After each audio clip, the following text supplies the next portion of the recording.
The Berenstain Bears in the Dark by Stan and Jan Berenstain. Being afraid of the dark doesn't just happen to you, it sometimes happens to little bears, too. Brother Bear, said Sister impatiently, are you going to take all day to pick your books? Sister and Brother Bear were at the Bear Country Library. Sister had already chosen her books and was waiting at the checkout desk. Hold your horses, said Brother. I'm looking for a good mystery. Sister Bear usually checked out storybooks and books about nature, and sometimes books of poems. Brother liked those too, but lately he'd become interested in mysteries, especially spooky ones. Hey, this one looks good, he said. Okay, let's check out. Said Sister, looking at the cover. It was called The Case of the Crying Cave. It looks scary to me. Say, this is really good, said Brother later that evening when the Bear family had settled down for some reading. Would you like me to read it to you? He asked Sister. Sister was looking at a storybook about three kittens who were arguing about which was the prettiest, and it was a little boring. Or are you scared? Teased Brother. Of course not, said Sister. She left her book on the floor and climbed onto the bench to sit beside him. The mystery began quietly. It told about some Bear Scouts who were on an overnight campout. When the scouts discovered a dark, secret cave, Brother's mystery began to get a little exciting, and when the cave began to cry and wail, it was anything but quiet. "Whoo!" cried the deep, dark, mysterious cave, read Brother with a lot of expression. "Whoo! Stop!" said Sister, putting her fingers into her ears.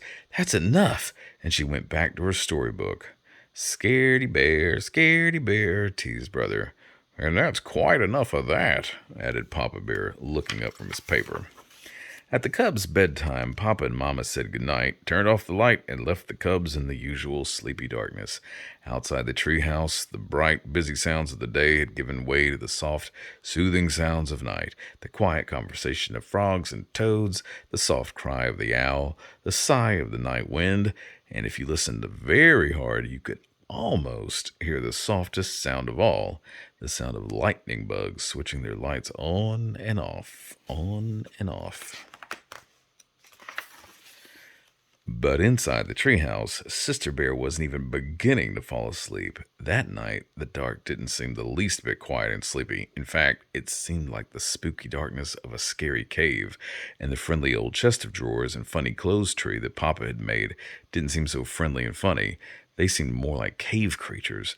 So when Brother decided to tease her a little more by making a wailing noise, a really spooky wailing noise, it gave her quite a scare. "Mama! Papa!" she cried. "Hurry! Come quick!" And come quickly they did. Papa rushed into the dark room and tripped over the clothes tree. Mama rushed in after Papa and tripped over him. In the commotion, Sister fell out of bed and landed on both of them. Then Brother, who had started it all with a spooky wail, turned on the light. What a mess! Sister, still scared, was holding on to Papa. Papa was holding on to the toe he had stubbed, and Mama was looking for the nightcap she had lost in the confusion. All three of them were pretty annoyed with Brother Bear. It turned out to be a very long night in the Bears' treehouse. Papa and Mama tried to explain that there was nothing to be afraid of in the dark, except maybe running into a clothes tree and stubbing your toe, but it didn't do any good. Sister absolutely refused to go to sleep with the light off, and Brother positively insisted that he couldn't fall asleep with the light on. The next morning, the Bear family was very sleepy-eyed. "Boy," said Brother, yawning, "I sure don't want to go through another night like that." "Neither do I," said Papa, "and I think I have an idea that might help." He took Sister's hand. "Come with me," he said. "Where are we going?" she wanted to know. "Up to the attic." "The attic? But it's dark in the attic, even in the daytime." "I know," said Papa, "but there's something I want to show you. Anyway, there's nothing so special about the dark. It's just part of nature, like the light. It's your imagination that makes the dark seem spooky sometimes." "What's imagination?" asked Sister.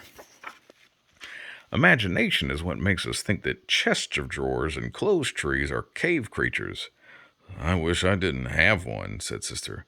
"I don't say that," said Papa. "A lively imagination is one of the best things a cub can have. It's imagination that lets us paint pictures, make make up poems and invent inventions. The trick is to take charge of your imagination and not let it take charge of you. When they got to the attic, Papa began to rummage through boxes, looking for something. Sister tried to follow Papa's advice and not let her imagination take charge. And it worked. A spooky shape turned out to be the shadow of some old tools.